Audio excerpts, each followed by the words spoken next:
Production for the epic adventure involved more than 6 months of preparation for filming that took place throughout France and the Czech Republic. Mila Jovovich stars as the legendary heroine Joan of Arc. At the age of 23, Mila has already built an impressive resume. Recently, she starred in Luca Besson's The Fifth Element and Spike Lee's He Got Game.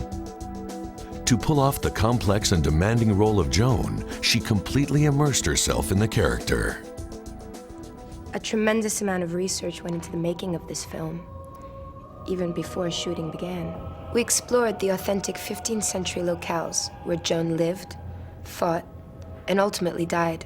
We meticulously scoured national archives, using these extremely rare illustrated manuscripts, which were the newsreels of their day. The filmmakers were able to recreate with exacting detail the fortresses, weaponry, and troops involved in the actual battles.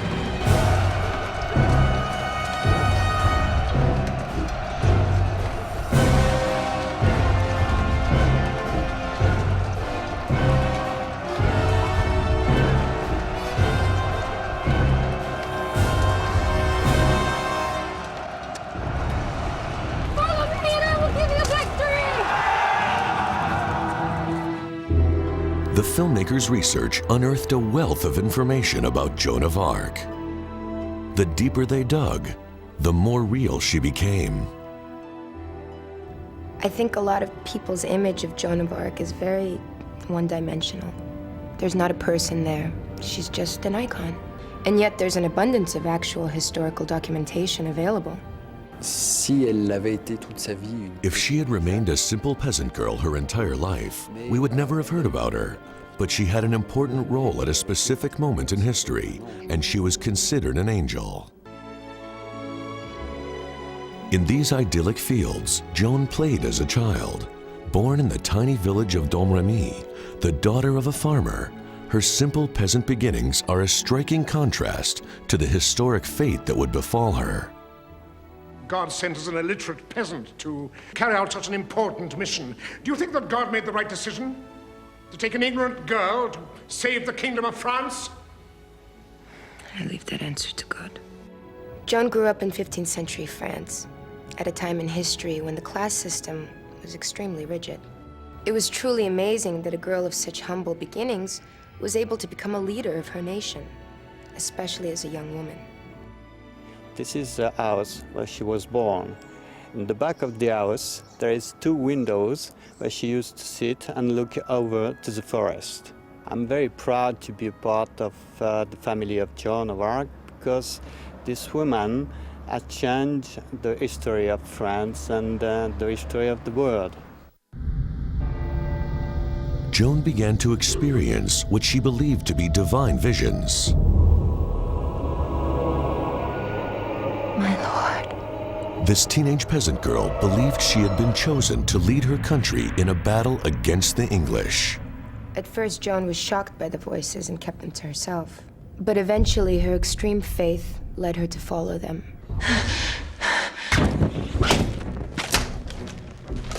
Message. This is the 3rd and last time I will write to you. If you are still here at noon, I warn you, you will hear from me to your very great destruction. Many of the letters that Joan dictated still exist in the archives of France. And even though she never learned to read or write, she did know how to sign her name.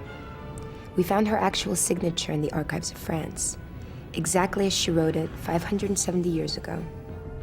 She was only 18 years old. Joan began her fated journey into the history of the world.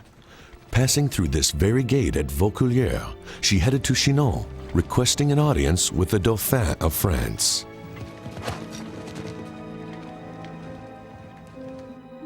Joan's request to meet the Dauphin was unheard of for a girl of her station in life. When she finally went to meet him, he played a trick on her, placing an impostor on the throne to put her prophetic powers to the test. You're not the Dauphin. The remains of the room where this game of cat and mouse took place still exists in the ruins at Chinon. Even though Joan had never seen the Dauphin before in her life, she was able to spot him in the crowd very quickly. did you know who I am? And the voices said that my king would be restored to his kingdom, despite his enemies. What was the message? He said that I must save France from her enemies and bring her back into the hands of God. Once Joan had convinced the Dauphin, she next had to prove herself to the soldiers that she would lead. Director Luca Bessona assured that the experience was frighteningly real. Filming from the center of the action, he was forced to wear armor to protect himself as the fighting became intense and swords came dangerously close. It's a great experience because I never saw a director doing, be on a front line like he's doing, Every time we're doing action or we're going through the fire or we're going anything dangerous, he is in it. We got 400 people in a courtyard. It's incredible, Everybody was fighting like this. You got the feeling that it's yourself who fighting, These amazing sequences helped Mila Jovovich really get inside of Joan. You don't understand Jeanne until you see that, until you experience the terror of men killing each other all around you, and then you see what this young girl really felt like. She came in with all these ideas in her head, and she changes when she comes out. And I did too. I mean, I've never been through anything like that, so it was very frightening, very frightening. For the strategic battle at Orléans, over 1,500 extras were outfitted in 15th century battle gear. The design team created 1,700 helmets, 900 pairs of gloves, 2,000 pairs of boots, and 300 sets of full armor. In addition to looking authentic, the armor had to move with the actors fighting. When I'm building a suit of armor, I get to know the actor for a start. When any of the guys come in and you meet them and shake hands, from that moment on, I'm sizing them up and looking at them. Not just their shape of their body, but their face, their character, and they're all made to measure. I mean, the whole damn things have got to fit perfectly, and all the lines have got to work perfectly. Word of Joan's success spread quickly. Elated by the news of her victory at Orléans in 1429, the Secretary of the Parliament of Paris made this sketch in his registry. It is the earliest known drawing of Joan of Arc. Noble Dauphin, come as quickly as you can to Reims to take the crown. With the strategic battles won, Joan next traveled to Loches. In this medieval walled city, she convinced the Dauphin to take the risk and be crowned king at Reims Cathedral.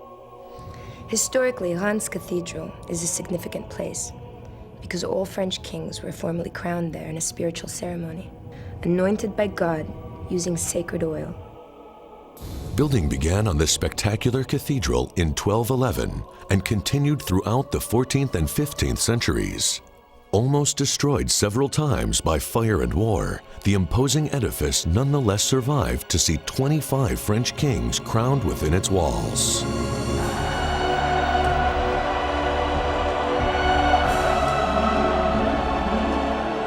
When we were filming this sequence, you could feel the grandeur and magnificence of the coronation of King Charles VII. Over 3,000 complete costumes were handmade for the film, capturing both the splendor and the squalor of 15th century Europe. Real items were used along with reproductions created by artisans throughout Europe. We had craftsmen from all over Europe on the film. So we had French, Italian, English, Swiss. We designed all the prints, and I made very big designs because I chose it from the paintings of this period. And it's all hand embroidered with gold and pieces of jewelry. Faye Dunaway enjoyed recreating the look of 15th century French royalty. This entire look was something that was so exciting and so new, and I saw this look, this incredibly elegant, very, very high forehead look, and I thought, no, we have to do that.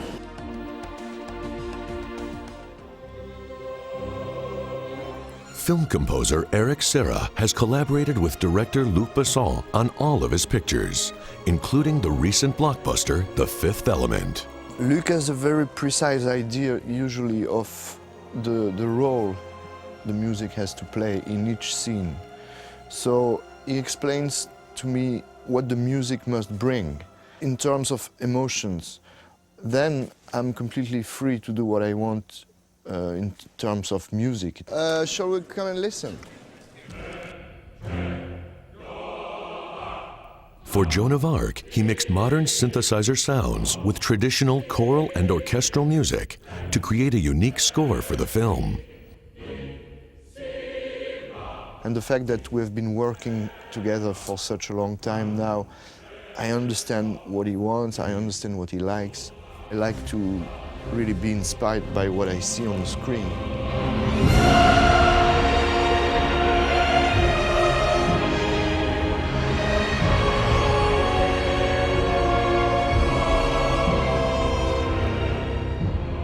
From this castle at Sully, Joan sent a letter of reassurance to her people. My dear and beloved friends, I, Joan the Virgin, did receive your letters indicating your fears of being subjected to a siege. Please know, I will soon be close to you, and if they are there, I will cause them to put their spurs on so quickly that they will not even know how to grab them and lift the siege.